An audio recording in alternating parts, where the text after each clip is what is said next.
things I wish I knew before I started marketing builders. So I've been helping construction companies for around 2 years now, and if I had to start again, there are a few things that I would definitely do differently. Some of these cost me leads, some of these cost me clients, and some of these things just cost me a ridiculous amount of time. So let's just get straight into it. And the first one is positive reply means nothing. So like early on, I used to get excited when I got a response to one of my DMs or to one of my emails because I thought, hey, like the hard part was done. But that was far from the truth because I had to send hundreds and hundreds of DMs and hundreds of emails, even just to get better at this and to get my first builder client as well. So what I changed in my approach since then is that when we get a response, I actually qualify the lead, I give value, I try to figure out what their goals are, and I try to craft a solution based on his needs, and I try to take the conversation to a call as soon as possible. But most of the time, when they feel like it's for them, they offer the call too. The second thing I've learned is that I should have niche done like way earlier. When I started my agency, first I was working with guest houses, then I got into working with a couple of other businesses as well, and then it just hit me that I should work with builders because I worked in the industry, I studied the industry, so it just makes perfect sense. And ever since then, ever since I started working with construction companies, I get a lot better results for any other clients before. So yeah, I probably wasted a lot of time on trying to stay broad, but I definitely learned my lesson. So the third one is construction leads have a longer sales cycle. So this one messed with my head in the beginning because we started the ads basically after a week of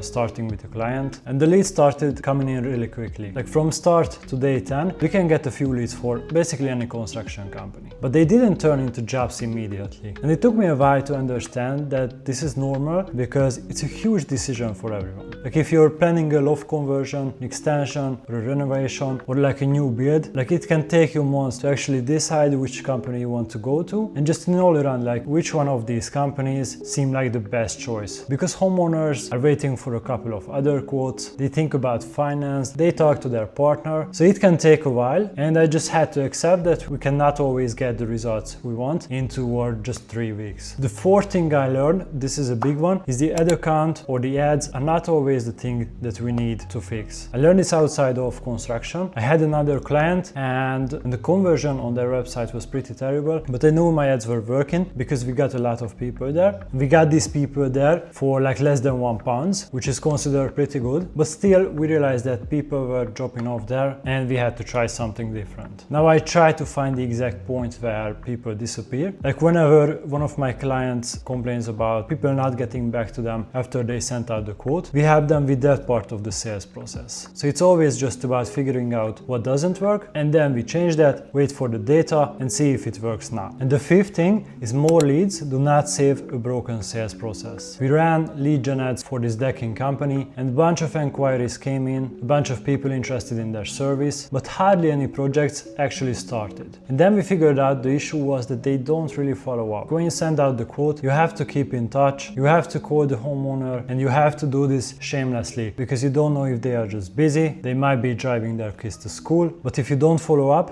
the other builder will, and he will get that job. So good marketing and good ads can create opportunities for you, but you should always want to make it work as well. That's just how the best partnerships are. And the sixth thing is automation is way less magical than it sounds. I used to think if I would automate everything, then everything will run perfectly. But it doesn't replace someone actually calling the lead. Especially in a world full of AI, humans need that human touch. But since we added these automated notifications and automated follow-ups for our clients, they get far better results. So automation removes admin, but it doesn't remove responsibility. And that took me longer to understand than it should have. The seventh thing I learned is proof is worth more than anything. Like early on, I spent way too much time on coming up with the perfect offer, coming up with the perfect claim, more leads, more inquiries, grow your business this, grow your business that, but nobody really cares. A real client result is 10 times stronger. And that's why I started to use more case studies, even in my outreach and even on my Instagram page. You can see my page in the description, and there are 3 different client highlights there. It's somewhat the same that I set up for construction companies too, because if you're talking about your Instagram page, the reviews are really important there as well. But I wish I focused on collecting more proof in the beginning and not just trying to sound convincing. But you have to start somewhere. And the 8th thing is consistency matters more than having one great month. Like consistency was never really a problem for me because I started off slow. Like when you never made a post in your life, it's just stupid to say that I will post 3 times from now. You have to start with 3 a week. Then from 3 a week you can go to 1 a day. And from 1 a day you can go to 2 a day. But you build up this momentum and everything becomes easier. And this also applies to construction companies as well. Like a post next week can bring you a client 2 months from now. An ad next month can bring you a client 6 months from now. And not just that, but those new clients bring their own referrals as well. So by getting you 2 or 3 or even 4 new clients can become actually 10 or 12 in the future. So if you found this video interesting, subscribe to my channel.